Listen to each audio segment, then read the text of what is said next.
Random House Audiobooks presents Back When We Were Grown-Ups by Anne Tyler. Read for you by Blair Brown. 1. Once upon a time, there was a woman who discovered she had turned into the wrong person. She was 53 years old by then, a grandmother, wide and soft and dimpled, with 2 short wings of dry, fair hair flaring almost horizontally from a center part. Laugh lines at the corners of her eyes, a loose and colorful style of dress edging dangerously close to bag lady. Give her credit. Most people her age would say it was too late to make any changes. What's done is done, they would say. No use trying to alter things at this late date. It did occur to Rebecca to say that, but she didn't.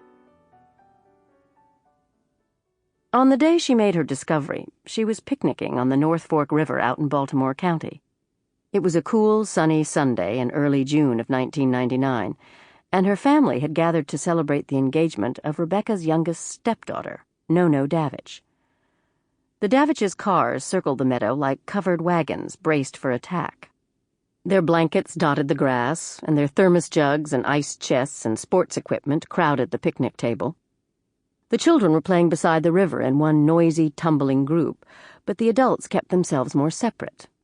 Alone or in twos, they churned about rearranging their belongings, jockeying for spots in the sun, wandering off hither and yon in their moody Davich manner.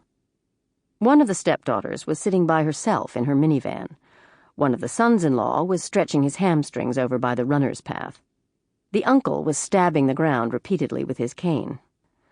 Goodness, what would Barry think? Barry, the new fiancé. He would think they disapproved of his marrying No-No. And he would be right. Not that they ever behaved much differently under any conditions. Barry had a blanket mostly to himself because No-No kept flitting elsewhere. The tiniest and prettiest of the Davich girls, a little hummingbird of a person, she darted first to one sister and then another, ducking her shiny dark cap of hair and murmuring something urgent. Murmuring, "Like him, please," maybe. Or, at least make him feel welcome. The first sister grew very busy rummaging through a straw hamper. The second shaded her eyes and pretended to look for the children. Rebecca, who earned her living hosting parties, after all, felt she had no choice but to clap her hands and call, "Okay, folks!" Languidly, they turned. She seized a baseball from the table and held it up. No, it was bigger than a baseball. A softball, then. Undoubtedly the property of the son-in-law stretching his hamstrings, who taught phys ed at the local high school. It was all the same to Rebecca. She had never been the sporty type. Still, "Time for a game, everybody," she called. "Barry? No-No? Come on now. We'll say this rock is home plate. Zeb, move that log over to where first base ought to be. The duffel bag can be second, and for third, who's got something we can use for third?" They groaned, but she refused to give up. "Come on, people. Show some life here. We need to exercise off all that food we're about to eat." In slow motion, they began to obey, rising from their blankets and drifting where she pointed. She turned toward the runner's path and, "Yoo-hoo, Jeep!" she called. Jeep stopped hugging one beefy knee and squinted in her direction.